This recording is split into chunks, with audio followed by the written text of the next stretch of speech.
Estamos começando aqui mais uma live do Ciber Educomunicação e o tema de hoje é Educação Midiática na Prática. E para falar sobre esse tema, eu convidei uma especialista em Educação Midiática, querida, é a Thalita Moreto. A Thalita Moreto ela é pedagoga, é professora, né, claro, e especialista em mídias e tecnologia na educação. É um tema importantíssimo, né? Porque a gente fala em educação midiática sobre diversos pontos de vista, às vezes um pouco mais teórico, às vezes um pouco mais prático, e as pessoas perguntam como fazer para implementar, para inserir a educação midiática no ambiente escolar. Por onde eu começo? Pensando de forma transversal, como aplicar isso, né, nas disciplinas, como aplicar esse conceito, essa ideia, essas práticas tão, que você fala tanto aí no Ciber Educomunicação. Então, para falar sobre isso, eu convidei a Thalita Moreto. Eu acho que vai ser um papo interessantíssimo. Ela deve trazer várias ideias que podem ser implementadas, aplicadas no ambiente escolar, também no ambiente familiar, né, claro. E nós vamos discutir sobre isso, né? Cada vez mais, né, a educação midiática se torna importante para o momento em que a gente vive, não apenas no Brasil, mas é importante no mundo, né? Dada a grandeza, né? O volume enorme de informações que nos atravessam, né? que nos alcançam em nosso dia a dia, diuturnamente, ininterruptamente, no trabalho, no lazer, não é? E a nossa vida algoritmizada, a nossa vida conectada. Eu tenho insistido muito no recorte da educação midiática, abordando a parentalidade, abordando esse fosso geracional entre os adultos e as crianças e os adolescentes. Então essa tem sido uma questão que tem me acompanhado muito de perto, porque eu entendo que nós vivemos um fenômeno recente e muito agudo, né? Que é essa separação, eu tenho chamado de fosso geracional, mas esse abismo que atravessa muitas famílias, já aconteceu comigo, acontece com pessoas que eu conheço, onde os adultos têm grande dificuldade em dialogar com as crianças, com os adolescentes, tendo no meio uma questão tecnológica que parece, certas vezes, insuperável. Mas só para fechar esse preâmbulo, então eu tenho me dedicado muito a essa questão da alfabetização midiática parental, né, familiar, porque eu acho importante criar pontes, não é, que permitam aos adultos se aproximar, não é, de certa forma aprender sobre as mídias e o significado das mídias na nossa vida, na vida de cada um. Poder participar e contribuir com o canal de vocês. Essa discussão aí que eu estava ouvindo aqui, a sua introdução, extremamente relevante, né? Relevante, atual, né? Tá presente nas escolas, nas famílias, e as pessoas querendo saber o que fazer, não é? Como começar, qual é o primeiro passo, por onde iniciar, quais são os caminhos. E eu acho que esse recorte da conversa com você hoje, educação midiática na prática, bem legal, porque às vezes nós temos um bate-papo mais teórico, né? E tangenciamos o ponto central, que é a execução de um projeto no ambiente escolar, nos ambientes de ensino e aprendizagem. E eu quero ouvir você a respeito. Eu te apresentei aqui rapidamente, mas eu prefiro que você se apresente, fale aqui como foi que você chegou aqui até esse momento, né? Você tem seus canais, Eu queria que você falasse um pouco de você, da sua trajetória, e aí eu começo a te fazer perguntas e a gente bater papo sobre a Ah, prática. legal. Vou falar então uma forma mais breve, né?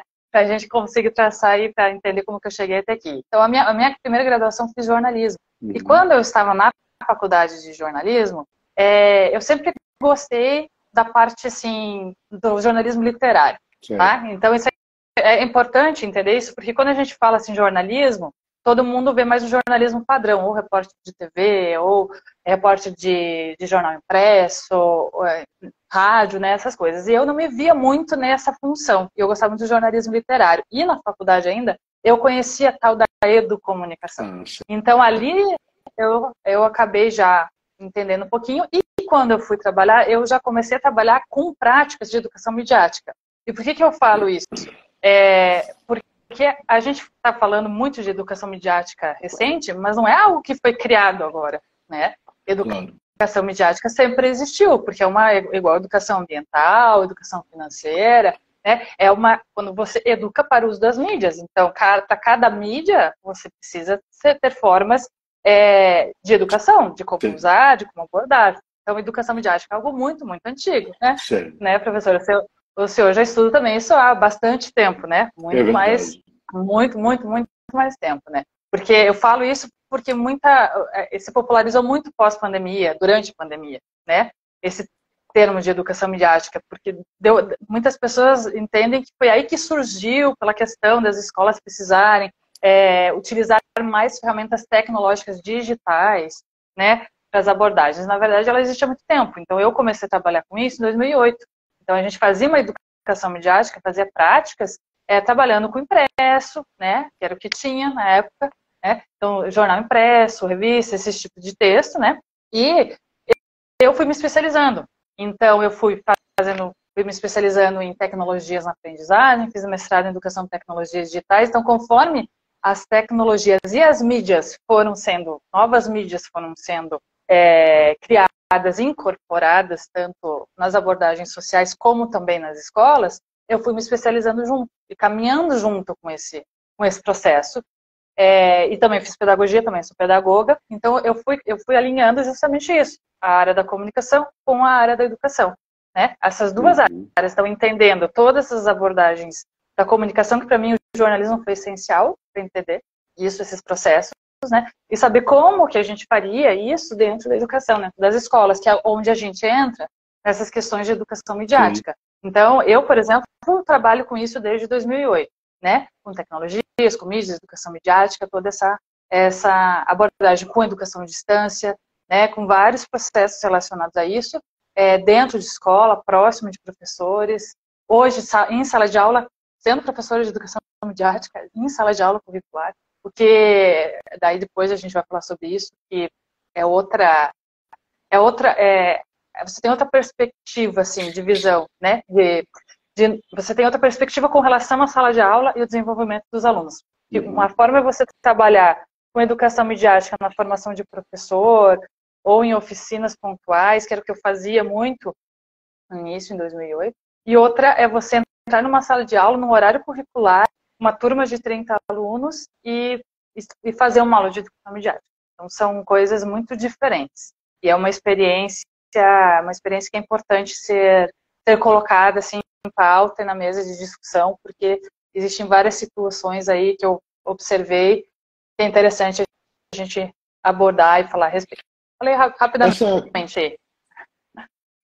Obrigado, Thalita. Essa contextualização que você fez da educação midiática, ela é importante, mesmo que a nossa promessa hoje aqui seja falar de prática. Você fez uma contextualização importante, que a educação midiática não é uma novidade. Eu acho que é bem válido a gente citar a educomunicação e outros conceitos que se correlacionam, né, que se ligam a partir do mesmo objeto. Então, você, em algum momento, a Unesco usou alfabetização midiática informacional. Em Portugal, usa-se a literacia midiática. Na Inglaterra, a media literacy. E nos Estados Unidos, hoje, por exemplo, a professora René Hobbs traz a educação, a Media Education, traz a educação midiática. Então, por que educação midiática como conceito?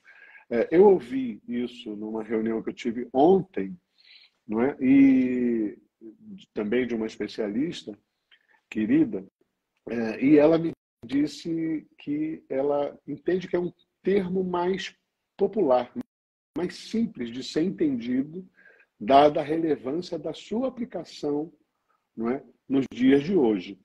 Então, nas escolas, nas famílias como um todo. Então, quer dizer, tem, conforme você falou, de estudos de mídia que trabalham a questão específica do campo da educação midiática, a gente pode contar 30 anos. Eu tinha cabelos ainda quando comecei a lidar com isso. Quer dizer, o livro O Segredo da Caverna, por exemplo, que eu uso lá a analogia, né, com a caverna de Platão, o mito da caverna de Platão, para desafiar o leitor, o internauta, não é, as pessoas como um todo, a irem além da primeira opinião ou da primeira notícia ou, não é, da primeira informação.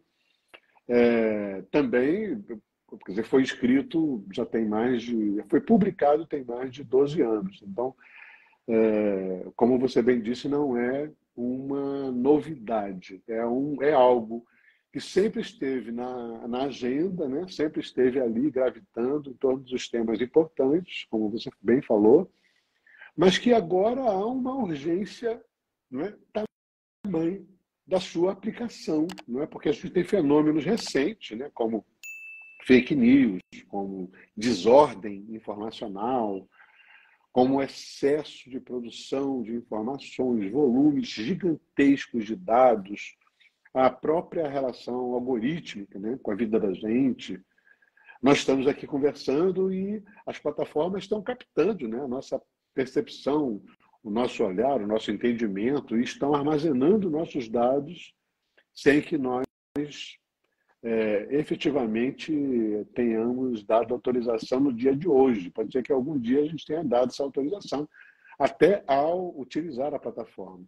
Mas tudo isso está dialogando com a nossa vida, interferindo, na verdade, na nossa vida, né, na nossa forma de julgar, de consumir, de pensar, de avaliar, de nos relacionarmos, e isso justifica essa urgência para que as escolas, os ambientes de ensino-aprendizado, abracem, né, essa discussão e se apropriem dela nos seus espaços, nas suas práticas também.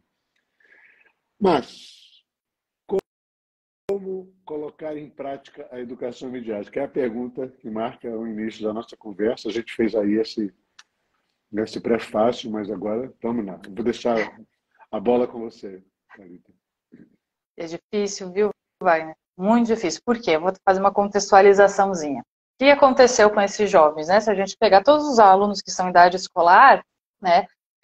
Eles passaram, pensa comigo, não lembro, não sei como que era na sua época.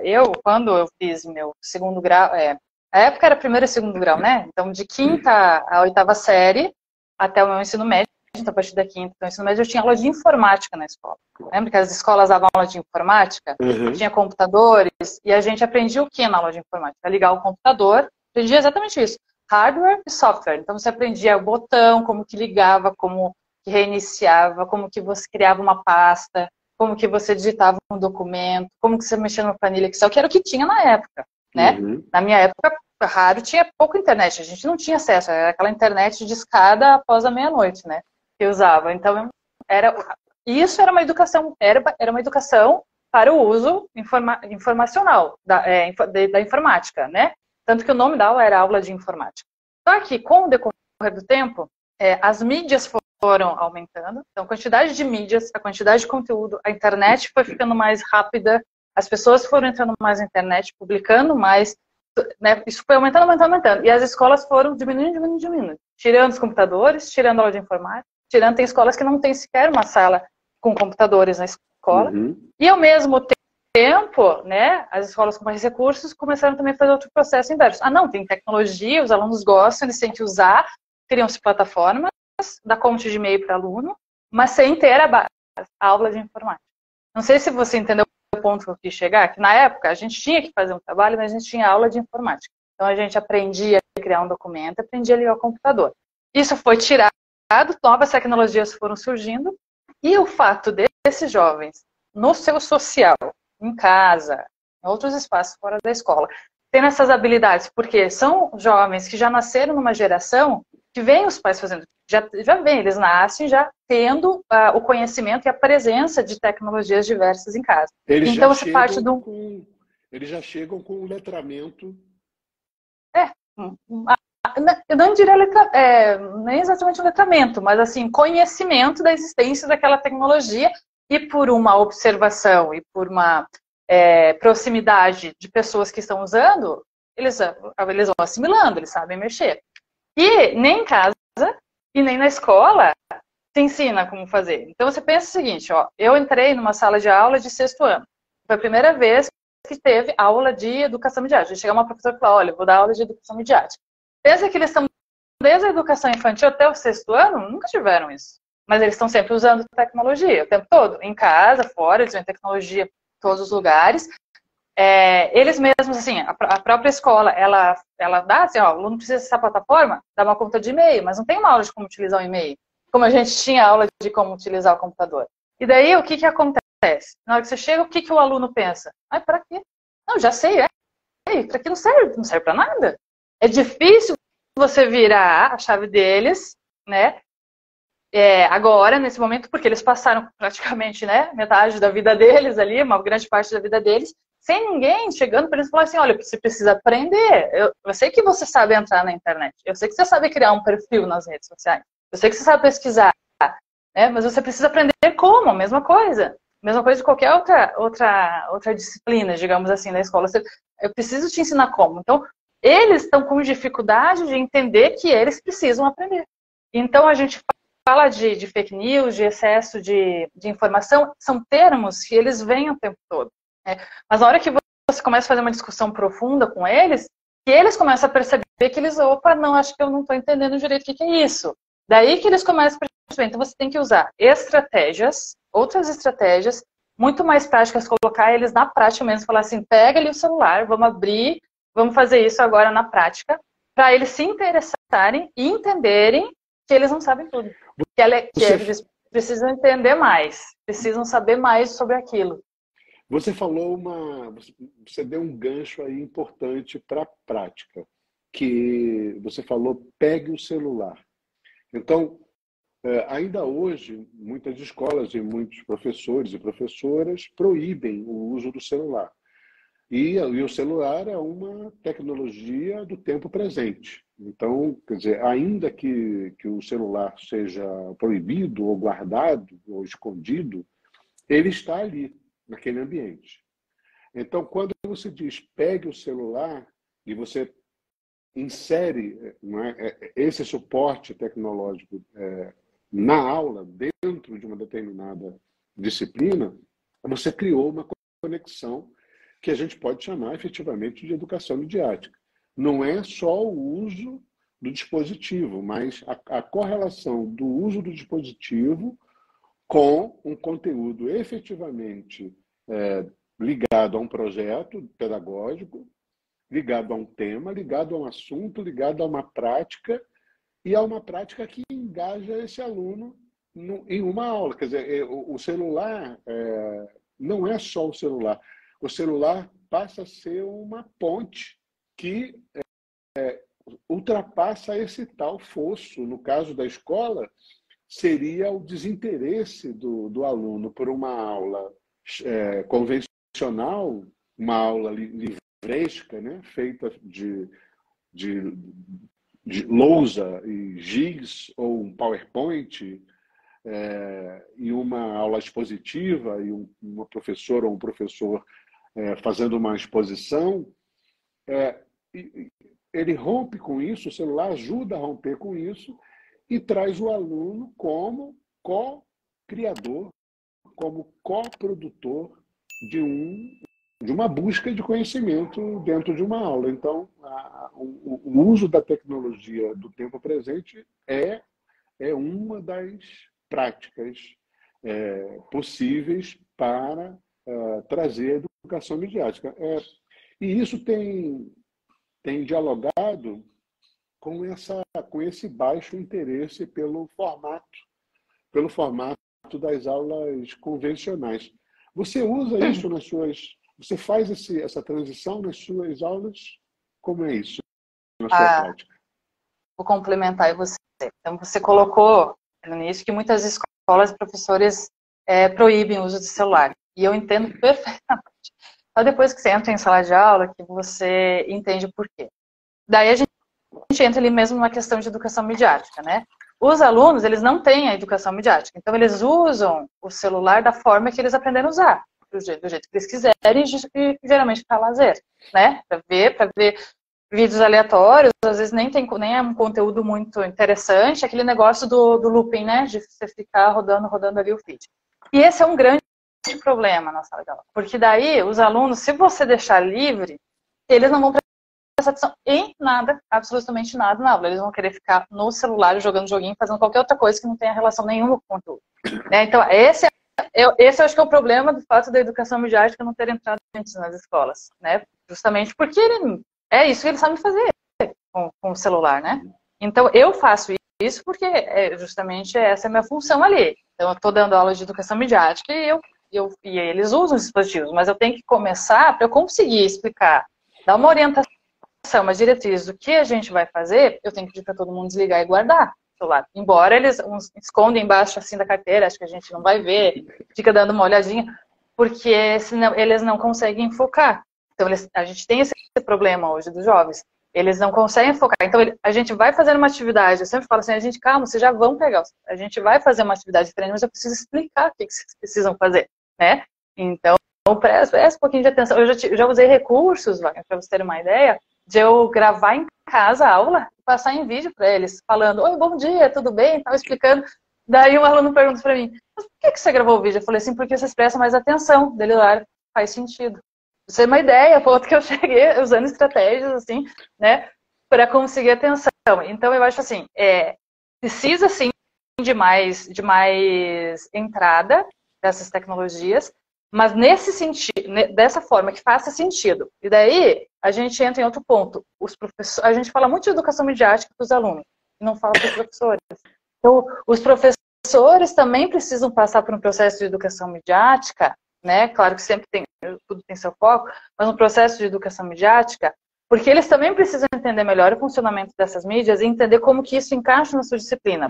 Porque hoje cada professor, formação dele, e assim, cada professor está lá no seu bloco de aulas, assim, porque eles têm uma série de conteúdos para dar conta, né? Um horário fechado, porque é uma aula atrás da outra, então o professor também não pode, se ele atrasa aqui, atrasa a aula do outro professor, ele atrasa a aula da próxima turma. Então, esse tempo, os tempos da escola também precisam ser considerados.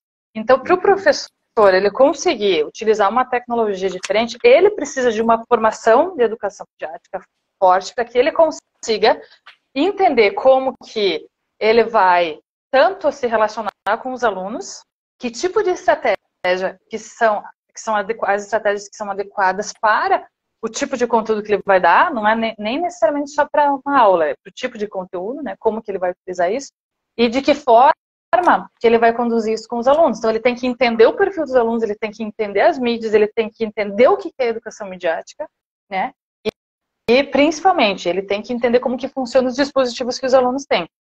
Claro. E eu vejo que isso falta bastante, assim, também isso. Então, por isso que o professor, às vezes, proíbe, porque é difícil, é muito difícil mesmo, sabe? É muito difícil você conseguir, você dar aula do seu conteúdo e fazer com que o aluno preste atenção. Então, você tem que pedir para o celular ficar desligado, porque eles não conseguem focar. Tanto que a minha aula, no começo, eles achavam que era aula livre. Porque como eu fazia bastante estratégias, eles podiam usar o celular, e eu falava assim, vamos fazer a proposta, vamos entender, e sempre fazer a contextualização, né, do que eu estava dando para eles. Eu fiz diversas, né, foi um semestre inteiro de trabalho. Então, diversas atividades, todos os aspectos, assim, de fonte, fake news, ChatGPT, vários aspectos atuais eu peguei, coisas com o celular dele, muitas coisas eu fiz eles escreverem à mão. Então, eu passava um conteúdo relacionado à mídia, dava uma folhinha para eles preencherem, para eu poder ter aquele feedback, alguns com formulário online. E eles faziam, e depois que eles terminavam, 5 minutos, eu deixava eles mexer no celular. Também deixa, né? Falei assim, para eles entenderem, assim, eles podem, para eles conseguirem reconhecer que eles podem mexer. Mas eles também têm um compromisso deles, eles estão na escola por um motivo, aquela aula por algum motivo. Então, alguns achavam que era aula livre, porque eles mexiam no celular. Daí até desconstruir tudo isso, assim, olha, não é aula livre, tem um propósito, tem um objetivo. Tal. E assim, eu fiz diversas atividades, tenho diversos resultados, mas todas as atividades que eu fui fazendo com eles era nesse sentido, assim, eu queria trabalhar um aspecto da educação midiática, eu tinha que me virar a cada aula, eu nunca consegui deixar um planejamento pronto. Eu ia para a aula, eu pensava, não vai dar certo semana que vem assim, vou ter que mudar. E assim, às vezes por turma, nem por... Assim, a turma A é diferente da B, que é diferente da C, né? E é tudo isso. Então, assim, você imagina só, eu ia lá para dar aula disso. Então, eu tenho flexibilidade no currículo. Então, assim, eu sei o que eu preciso dar, né? Então, assim, eu sei os temas que eu preciso abordar, eu sei os aspectos, as habilidades que eu preciso trabalhar com eles, mas eu tenho flexibilidade. O professor de língua portuguesa, matemática, história, geografia, ele não tem essa flexibilidade. Então, além dele ter que dar todos os conteúdos dele, ele ter que ensinar uma tecnologia que os alunos não estão preparados, nem ele, então, sabe, fica complicado, assim, é realmente complicado. Eu entendo esse lado do proibir, porque às vezes é o único jeito de você conseguir dar sua aula. É importante, eu quero reforçar aqui, a importância e a validade do teu exercício na construção de estratégias. A palavra estratégias tem que ficar bem ressaltada, porque você está, com isso, atingindo vários objetivos ao mesmo tempo. Então, você traz o conteúdo da disciplina, você cria uma forma de engajar, né, o aluno naquela aula. A aula que poderia ser uma aula comum, ela deixa de ser uma aula comum para ser uma aula com um plus, com algo mais que traz esse aluno para, motiva, né, traz ele para dentro do ambiente, né, de ensino e aprendizagem, e você contextualiza com uma tecnologia do tempo presente desse aluno, dessa aluna, né? Quer dizer, o livro é uma tecnologia, mas ele é uma tecnologia antiga. Mas a gente vai voltar a falar sobre isso, né? E é um debate que não encerra aqui, claro, mas mais uma vez, muito obrigado. Foi um prazer estar aqui com você hoje. Até uma próxima, Thalita. Obrigado, tá? Obrigada a todo mundo aí que nos acompanhou.